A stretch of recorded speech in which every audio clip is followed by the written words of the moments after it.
First, start with the wide end of your necktie on the right side, extending about 12 inches below the narrow end on the left side. Then cross the wide end over the narrow end. Next, you'll want to wrap the wide end around the narrow end and cross the front side.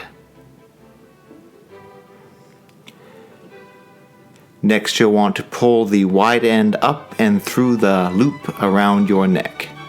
Hold the front of the knot loosely with your index finger and bring the wide end down through the front loop. At last, remove your finger and tighten the knot carefully to the collar by holding the narrow end and sliding the knot up.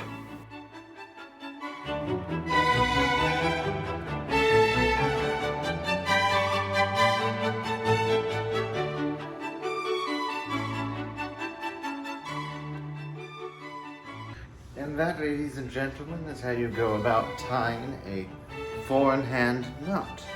I hope this video was informative, and I'll see you again next week. Au revoir. Okay, Mr. Rogers.